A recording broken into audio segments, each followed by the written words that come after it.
This segment is brought to you by Les Stanford Cadillac Chevrolet in Dearborn, Michigan. Please visit lesstanford.com.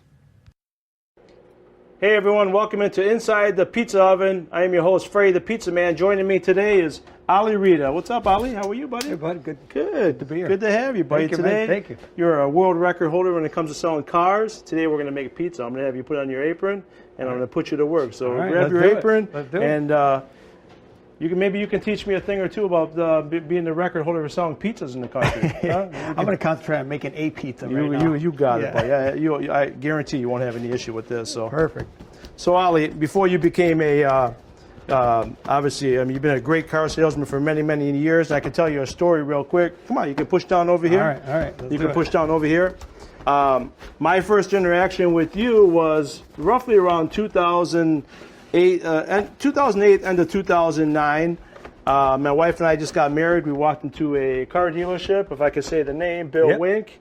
My wife was looking for a car, and I said, that guy sitting there in the corner, I think he's the guy to go to right there. So that was my first interaction with you. Yeah. And I looked at you and I said, I think that's the guy right there. So that's how you and I first met. So before you came along and then you broke all these records with the cars, you worked in the warehouse. Tell us all about that. Yeah, that was right out of high school. You know, we had this co-op program. If you had a job, you can go to school in the morning and you can work in the afternoon and get credit for school. And I started at this warehouse. They found me the job. The warehouse actually found me the job. And funny thing about that job is I went and applied through co-op, and the guy didn't call me back for a week. Mm-hmm. So I thought, man, why didn't I get this job? It's a warehouse job. What did I say wrong, or what did I do wrong? So I hounded the guy. So I went back a week later. I'm like, hey, you never called me back. He says, you're still looking for somebody? That answers why you sell so many cars. Yeah, and he says, I wasn't sure. He says, but since you came back, he goes, I'm going to hire you. So I said, okay, great. So that was my first job, first real job, I should say. And I worked there for, 10 years. Yeah. 10 years I worked at that company, so it was really a lot of fun there, and I learned a lot from them.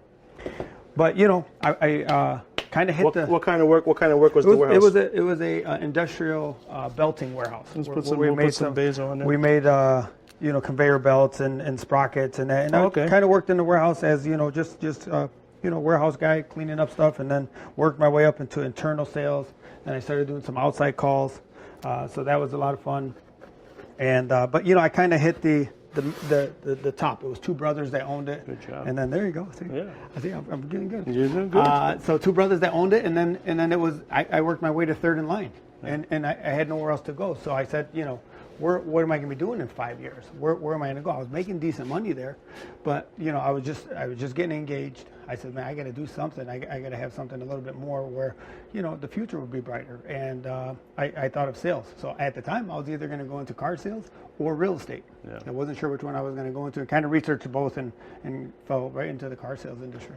How long have you been doing car sales? It's been 19 years now. Oh, 19 years. So it's 20. Even if you would have went to real estate 20 years ago, the real estate market wasn't that bad 20 years ago. Yeah, it was still open. It wasn't saturated, which I think now it's we've got a lot of realtors out there, which they do a phenomenal job. So, but this is where kind of my heart and where I fell into.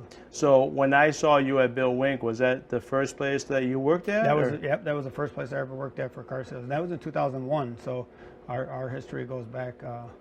I don't know if it was in 2 or 3 when you came in. It was 2000. No, it was 2009. I just got married. Okay. Yeah, so 2009. So you were there for a little bit. So I was there since 2001 at the time. Yep. So you went from a warehouse to moving up. Yeah. And you thought, well, I got to have more. I'm getting engaged, and then you start selling cars. Now, listen, even for the first-time car salesman, it can't be easy to sell cars. I've tried. I've never worked for anybody. I've always made pizza all my life. So I've never worked for anybody, but I can't even imagine getting into sales. So when you started selling cars, my guess is the first couple weeks you started selling cars, somebody would come in and look at the paint and look at this, and they would drag you around for like a day, and then they wouldn't buy the car. Yeah. And you had to think, I don't know, man. Do I really want to do this? It's a tough industry, because there's a lot of objections that you have to face. And, what I had to realize early on was it wasn't about the cars. Our industry, just like in real estate, it's about people. Mm-hmm. And I kind of realized that early in my career when I started focusing more on taking care of people and the customer service portion of it, then I faced less objections and didn't have to kind of fight the industry norms that we have in auto sales, which could be very rocky. Yeah, and I want to talk to you about, obviously in 2018 you broke the record for the most cars sold, but I don't think a lot of people realize that that wasn't the only year you just broke a record selling cars. The previous years, you were busting your butt selling a lot of cars over and over and over, and then you got to a point where you sold a lot of cars. And we're gonna talk about that later. So, but you don't break records by not working. I know you. I know you when a dealership might open 9 to 6. Yeah. You're there probably 7 to 7. Yeah. I know you. And even when they open 9 to 9, you're probably there from 8 to 10. Yeah. So when you're not working, I mean, what's a nice getaway with your family? Nice, just let loose a little bit. Well, just like you, I mean, back to one thing you said about working, just like you in your whole career, there is no substitution for work. Yep. I mean, there is no secret sauce. There is no, getting rich quick. I mean, it's hard work. And you got to put in the time. So then you reward yourself with family time, right? So what do I do on my free time? Can't you just hang out with the kids? I have twin 11-year-olds, a boy and a girl, Michael and Medina. Yeah. So, I do work a lot during the week, but I only work 5 days a week. So that's not traditional for our auto industry. A lot of times they work 6 days a week. So we're blessed to only work 5 days a week. So weekends, I got a summer house that we go to in the summertime and just enjoy the water and spend time with the kids. And then in the wintertime, I just hang out with the kids on the weekend.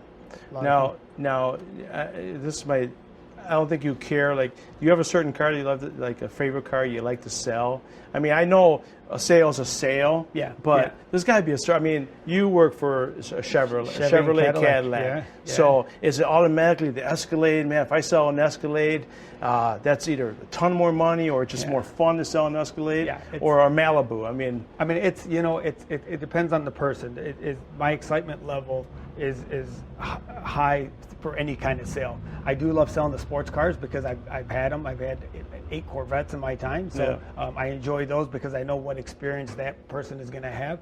But believe it or not, it's the customer that came in and it's their first time buying a car, or it's that single mother that needed just help. They needed just something to give them a push because they needed a break. Yeah. So that car is the one that I'd rather sell. That's the one that and we say sell loosely because I'm just solving problems, right? I'm not actually selling anyone anything. I'm solving their problem. Yeah. So they come in with me with a problem, and I just got to figure out a way to solve them and protect them now and in the future. So I got to know a lot about my clients. I got to know where they came from. I got to know where they're going.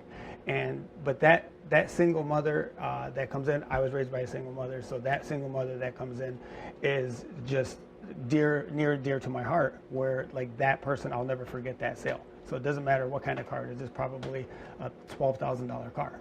It's not the importance of the dollar. Do you have mothers like my wife? She will not drive a minivan. She says, "I'm not getting no minivan." Oh yeah, they come in for that. Oh yeah. I got to battle. Yeah, I got to battle the family thing too. Because then the husband's like, "Well, we got to get this car," and the wife is saying, "No, I want this car." So there's a fine line. But let's check out our pizzas. That one. You're doing good. Hey, not bad, buddy. Not bad. Good. I'm gonna get you one day to make it on this. Make that one right here. Yeah, I gotta graduate there. And then slide it in. Yeah, but the way that you kind of lifted that doll right there, I mean, that's talent. So tell me, will they ever make a 4-door Corvette? Is we ever going to see a 4-door Corvette? It's possible. It's possible. The Corvette is transitioning to a whole nother level of car, and they're actually, the way they're gearing Corvettes is they're trying to make it its own brand.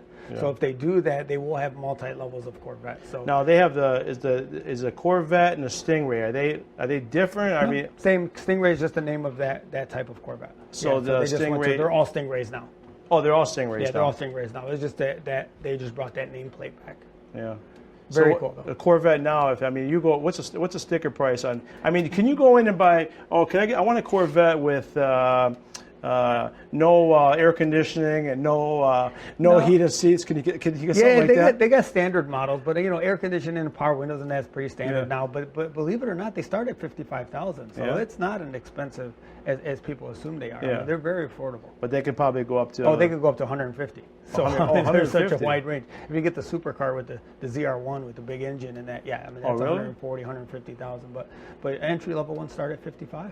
You can't even drive that around here in Michigan. No, it's more of a collector's car. Yeah, definitely. Yeah, they're Sunday cars anyways. With the Corvette, I tell people is if you have a motorcycle, you drive it when you can drive a motorcycle. I mean, it's a Sunday car. It's not something that you want to drive in the rain anyways.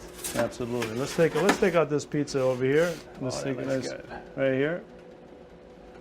Let me slide it over here. That looks good, buddy. That looks good. Thank you, sir. Yours looks just as good, buddy. You want to attempt to take it out? I'm gonna let you take it. I'm gonna let you take it. Oh yeah, we're here. Yeah, come on. I'm gonna let you take it out. Just hold it. Put it right over here. Look at that. I dropped my first pizza I ever made in my life. So. You did? Yeah, you did pretty good. Being you're successful, I might want to take it back and drop it. You did pretty good. All right, let's cut these up. Let's cut these up, and then we'll go have a seat. Let's do it.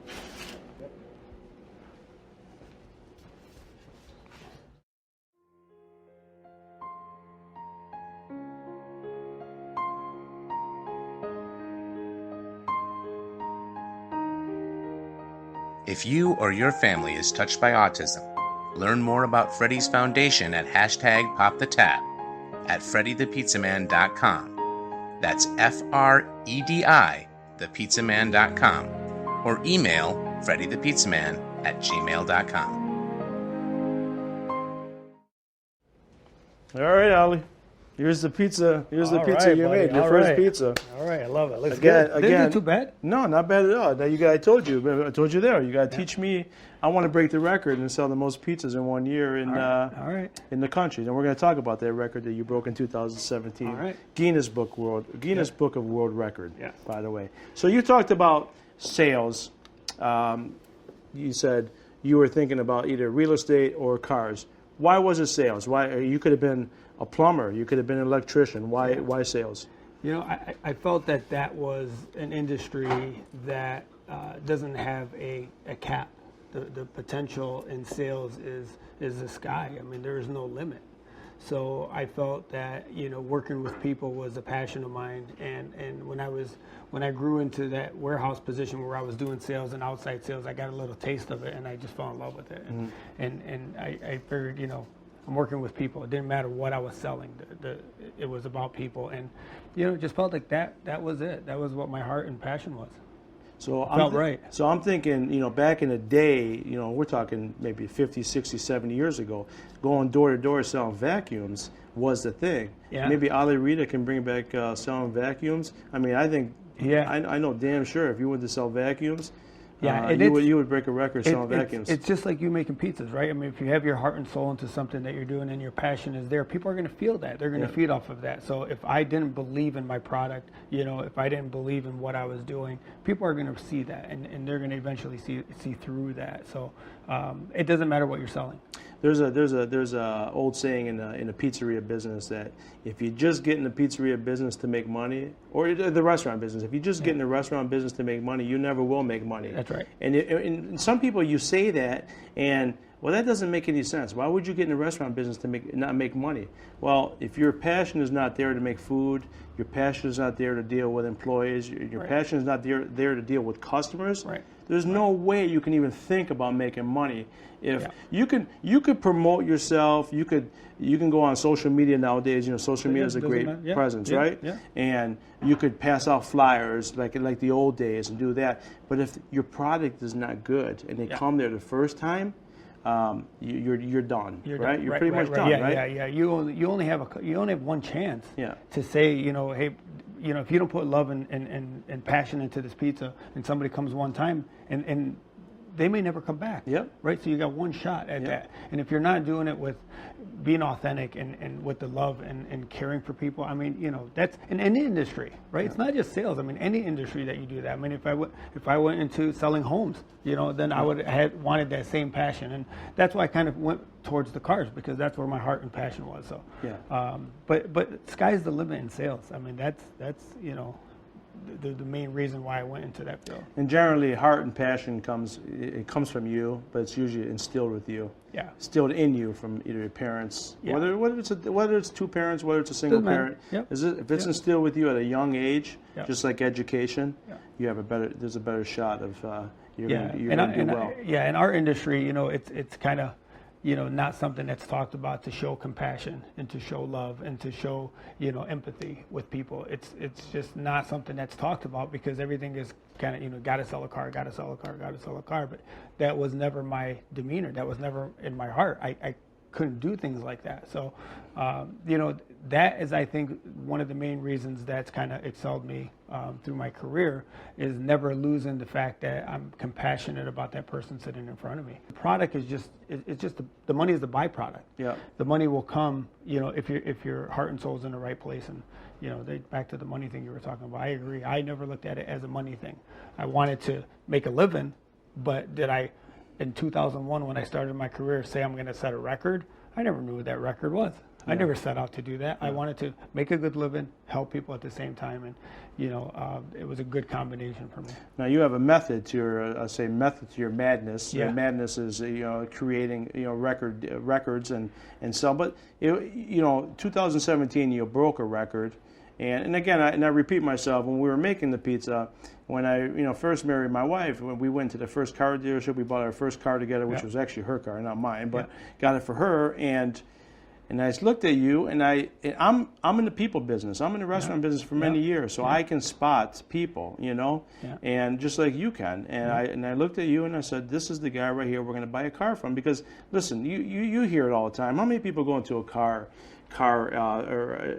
into a shop to buy a car and they automatically got things in their mind like this guy or girl is gonna just do me over and try to rip me off and this and that. And I don't think that way because I'm in the people business. That's why I pointed out you. Yep. But you have a method to your madness. Tell everybody about it. Yeah, unfortunately, that stigma exists. Right? Yeah. People come into the dealerships and they have this defense mechanism up that they feel like they have to, kind of can't give you the information that you need to help them. They think you're not giving them a great deal. So they think you're not giving them a great deal. So for me, it was early on. So the first car I ever sold, the first car I ever sold, I was supposed to start on a Monday, and I was leaving my other job, which was kind of difficult because that was, 10 years I was there. Yeah. So I took the 2 weeks that I needed to close out there, and I was starting on a Monday. And I asked the manager at the dealership, hey, you guys are open late on Thursdays. After work, you mind if I just come hang out and just kind of observe things? I had no idea what car sales was. I didn't know what I was getting into. So he's like, yeah, for sure. So come in. So I'm there, just standing around, just kind of watching people. And a guy comes up to me and he says, do you work here? I said, well, I'm in training. I'm going to start next week. He goes, well, I want to buy a car from you. And I said, okay. So I went to the manager. I'm like, this guy wants to buy a car from me. And I'll never forget what he said. He goes, well, find out what he wants. I mean, and that stuck with me my whole career. Find out what he wants. How simple is that? So I went back to the guy and I'm like, okay, well, what are you looking for? And he pulls out an ad, and it was a Prism at the time. It was a green Prism, and I got the details of what he wanted. I went back to the manager. I said, here's what he wants. Here's what he's driving now, and I got all this information from him, and sold him a car. Right, and it didn't even start yet. So the whole thought process is to figure out the problem. Right, to figure out what's going on with somebody. What brought you in today? Why are you here? Are you here because your car broke? Are you here because your family grew? Are you here because you need a budget? Or most likely they heard an ad. Or you heard an ad. And I can go here and they see if they'll beat my deal. Right. So in our industry, to be successful, it's transparency. It's caring for that person sitting in front of you. Yeah. And I'm very transparent. If somebody comes in with an ad and you have to qualify with other leases and you got to be this and you got to be that, then I just point it out and say, this is what the ad says, but forget about that. Let's just figure out what you need. Yeah. And then I just go back to the basics and I find out exactly who they are, where they came from. Just like when you guys came in, you're like, I need this type of vehicle. So we got to the answers that we need so I can make an educated decision on what's right for you. And not what's right for you today. I need to make sure that's right for you tomorrow and 2 years from now and 3 years from now. Absolutely. So, I get a lot of these younger kids come in and they want these fast cars and Camaros and, it's the wrong decision. It's an impulse buy. I'll actually slow them down. I'll say, well, okay, yeah, I need a couple of days to work on this, And then sometimes if you slow somebody down, they might come to their senses. I don't want to sell the wrong car to a person because it doesn't benefit me It doesn't benefit them. And I don't need somebody out there armed with information saying, well, Ollie put me in this car. And I knew it was the wrong car.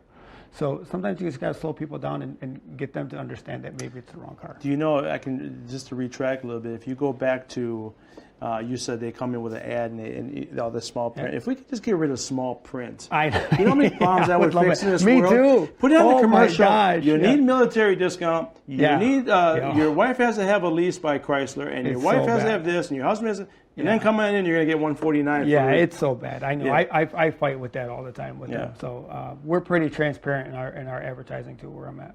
Yeah.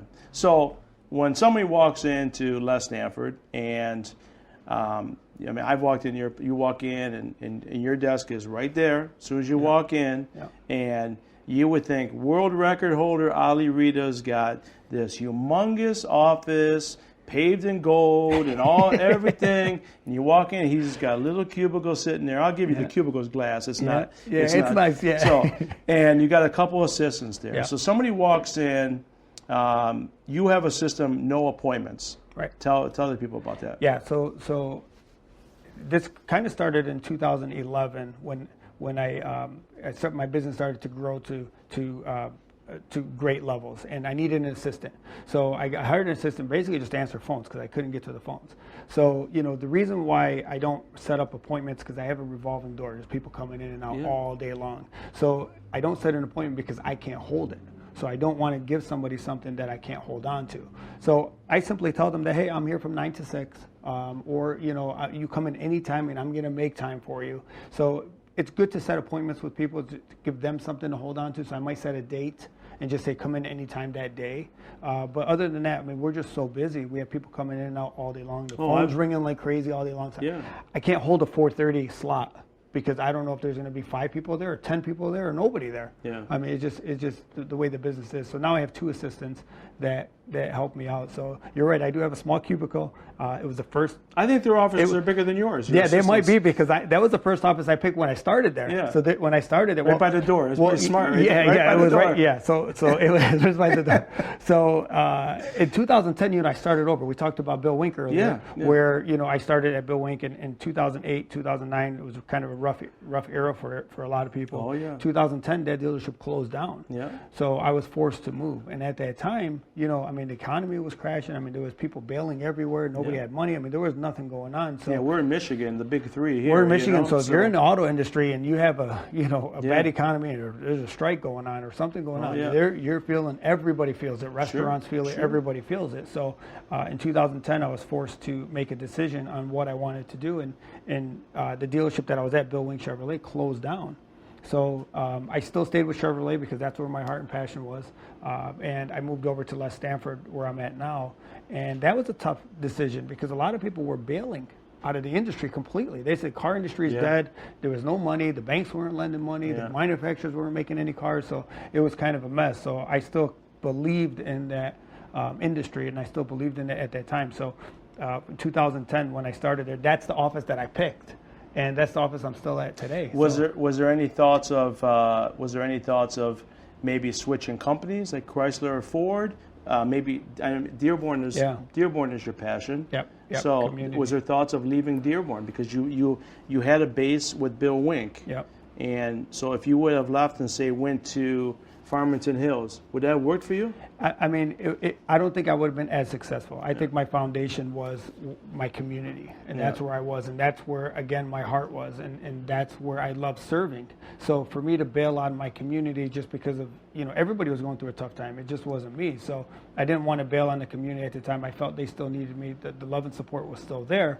It was just a rocky road. I just knew that, better days were ahead. So a lot of people left the industry. I actually had 2 very solid offers from Ford at the time, and it was when people kind of needed financial help, and they were willing to give me that at the time, and I didn't do it. I didn't jump ship. I says no. I said this is kind of where my heart told me to stay there. So I took this job at Les Stanford, hoping that things will get better, and they did. You made the right choice, and I know you're a very humble guy. Thank you. And I bought a car from Les Stanford back in 1994, years ago, and they were a small little dealership. Yeah. But you got to admit, Ali Reda helped. Has helped Les Stanford pretty good. It's a partnership. They seem like really good owners. Yeah. I've never met them, but they seem like fantastic people that will support you. Yes, unbelievable. Yeah. It's a partnership, and I would not be where I am today if it wasn't for them. Yeah. Most definitely. Yeah. So they actually put in the trust and the love in me. They allow me to do things that's not traditional in auto industry,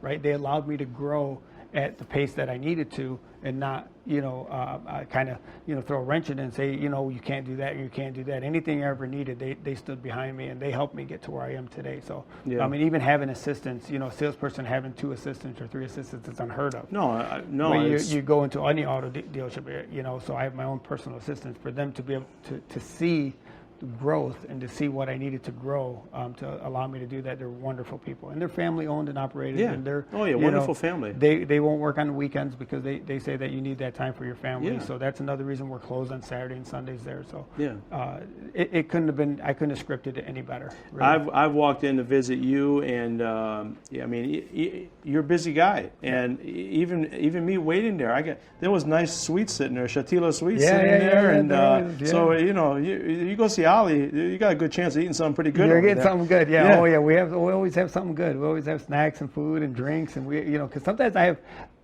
10 people waiting at one time. Yeah. Things don't take long, but now I have 4 offices. You're talking about the cubicles, so we have 4 all back to back. So we kind of use those, but things move pretty quick. Now, this is something that just came to my mind. So are they very smart to say, maybe we should park the Cadillacs next to Ali's office, or the Corvettes? Because I did come in there one time. The Stinger was sitting right there. It was sitting right there in front of me. Yeah. Maybe it's a good spot to keep the cars. Yeah, we shipped them around, man. We shipped them around, so it was good. So what's a day in Ali Reda when you start work? And I meant that when I said that earlier. I know you go 8. You're there hour early, hour later. Yes. Your assistants. You have assistants, but I know damn well you're working. So what's your day, and what are they doing for you? Yeah, I mean, any successful person kind of has these 3 or 4 things that they do every day when they come in. I'm sure you have the same routine when you come in every day. So, for my routine, I do get in an hour and a half early. I got to get certain things out of the way so they're not interfering with my day. That could be emails. It could be my customer surveys coming back.